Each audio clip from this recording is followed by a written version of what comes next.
ಯಾರಾದರೂ 5,000 ವರ್ಷಗಳಿಂದ ಬದುಕಿದ್ದಾರೆ ಎಂದರೆ ನೀವು ನಂಬ್ತೀರಾ? ಅಷ್ಟಕ್ಕೂ ಭೂಮಿಯ ಮೇಲೆ ಯಾವ ಜೀವಿಯಾದರೂ ಸಾವಿರಾರು ವರ್ಷ ಬದುಕಲು ಸಾಧ್ಯವಿದೆಯಾ? ಹೌದು, ಇಲ್ಲಿ ಒಬ್ಬ ವ್ಯಕ್ತಿ 5,000 ವರ್ಷಗಳಿಂದಲೂ ಕೂಡ ಇನ್ನೂ ಬದುಕಿದ್ದಾನೆ. ಆ ವ್ಯಕ್ತಿ ಬೇರೆ ಯಾರೂ ಅಲ್ಲ, ಅವನೇ ಅಶ್ವತ್ಥಾಮ. ಅಶ್ವತ್ಥಾಮ ಎಂದರೆ ಒಬ್ಬ ಮಹಾವೀರ. ಕೌರವರ ಪರವಾಗಿ ಸದಾ ಜೊತೆಗಿದ್ದ ಅಶ್ವತ್ಥಾಮ ಕೇವಲ ಅದೊಂದು ತಪ್ಪಿನಿಂದ ಶಾಪಗ್ರಸ್ತನಾಗಿ ಸಾವಿರಾರು ವರ್ಷಗಳಿಂದ ಸಾವು ಬರದೆ ಬದುಕುವಂತಾಯಿತು. ಅಶ್ವತ್ಥಾಮ ಮಾಡಿದ ತಪ್ಪಾದ್ರೂ ಏನು, ಅಷ್ಟಕ್ಕೂ ಅವನಿಗೆ ಸಿಕ್ಕ ಶಾಪವಾದ್ರೂ ಏನು ಅಂತ ಈ ವಿಡಿಯೋದಲ್ಲಿ ನೋಡೋಣ. ಮಹಾಭಾರತ ಯುದ್ಧ ಅಂದರೆ ಅದೊಂದು ಭೀಕರ ಮಹಾಯುದ್ಧ.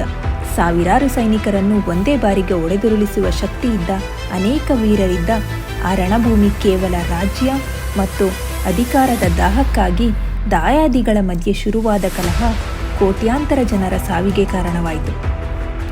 ಇದಕ್ಕೆಲ್ಲ ನೇರ ಕಾರಣ ದುರ್ಯೋಧನನ ಮೇಲಿತ್ತು.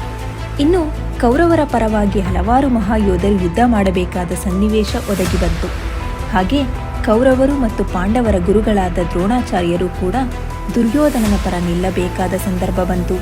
ಇದೇ ದ್ರೋಣಾಚಾರ್ಯರ ಮಗನೇ ಅಶ್ವತ್ಥಾಮ. ದ್ರೋಣಾಚಾರ್ಯರಿಗೆ ಹಲವಾರು ವರ್ಷ ಮಕ್ಕಳಿರಲಿಲ್ಲ. ಕೊನೆಗೆ ಶಿವನ ತಪಸ್ಸು ಮಾಡಿ ಅದರಿಂದ ಒಂದು ಗಂಡು ಮಗುವನ್ನು ಪಡೆದರು. ಮಗು ಹುಟ್ಟಿದ ತಕ್ಷಣ ಜೋರಾಗಿ ಹತ್ತಾಗ ಎಲ್ಲ ದಿಕ್ಕುಗಳು ಕಂಪಿಸಲು ಪ್ರಾರಂಭಿಸಿತು. ಕೂಡಲೇ ಆಕಾಶದಿಂದ ಒಂದು ಅಶರೀರವಾಣಿ ನುಡಿಯಿತು. ಈ ಮಗು ವಿಶೇಷವಾದದ್ದು. ಈತನ ಹಣೆಯಲ್ಲಿ ಮಣಿ ಇರುವುದರಿಂದ ಈತನಿಗೆ ಯಾವ ಆಯುಧಗಳು ಕೂಡ ಏನೂ ಮಾಡಲಾಗುವುದಿಲ್ಲ, ಹಾಗೂ ಯಾವ ದೇವತೆಗಳು ಸರ್ಪಗಳಿಂದಲೂ ಯಾವ ಕಂಟಕವೂ ಬರುವುದಿಲ್ಲ ಎಂದು ಆ ಅಶರೀರವಾಣಿ ನುಡಿದಿತ್ತು. ನಂತರ ದ್ರೋಣಾಚಾರ್ಯರು ಕೌರವರು ಮತ್ತು ಪಾಂಡವರಿಗೆ ವಿದ್ಯಾಭ್ಯಾಸವನ್ನು ಮಾಡಿಸತೊಡಗಿದ್ರು. ಈ ಸಮಯದಲ್ಲಿ ಅಶ್ವತ್ಥಾಮನು ಕೂಡ ಎಲ್ಲ ವಿದ್ಯೆಗಳನ್ನು ಕಲಿತಿದ್ದ. ಒಬ್ಬ ವೀರನಾದ. ಇನ್ನು ಕುರುಕ್ಷೇತ್ರದ ಸಂದರ್ಭದಲ್ಲಿ ಹಸ್ತಿನಾಪುರದ ಸಿಂಹಾಸನಕ್ಕೆ ಗೌರವ ನೀಡುವ ಸಲುವಾಗಿ ದ್ರೋಣಾಚಾರ್ಯರು ದುರ್ಯೋಧನನ ಪರವಾಗಿ ನಿಲ್ಲಬೇಕಾಯಿತು. ಅಶ್ವತ್ಥಾಮ ಕೂಡ ಕೌರವರ ಪರವಾಗಿ ಯುದ್ಧ ಶುರು ಮಾಡಿದ. ಇನ್ನು ಒಂದು ಕಡೆ ಭೀಮನ ಮಗನು ಘಟೋತ್ಕಚ ಸಾವಿರಾರು ಜನರನ್ನು ಕೊಂದು ಹಾಕುತ್ತಿದ್ದಾಗ ಕೌರವರ ಸೈನ್ಯ ಎದರಿ ಹಿಂದೆ ಹೋಗುತ್ತಿತ್ತು. ಆದರೆ ಅಶ್ವತ್ಥಾಮ ಹಿಂದೆ ಹೋಗದೆ ಘಟೋತ್ಕಚನ ಸಂಹಾರ ಮಾಡಿದ.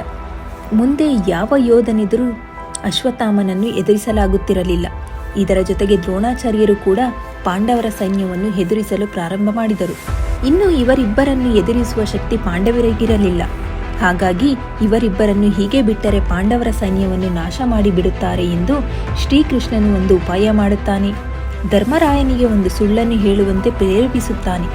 ಯುದ್ಧದಲ್ಲಿ ಅಶ್ವತ್ಥಾಮ ಎಂಬ ಆನೆ ಸತ್ತು ಹೋಗುತ್ತೆ.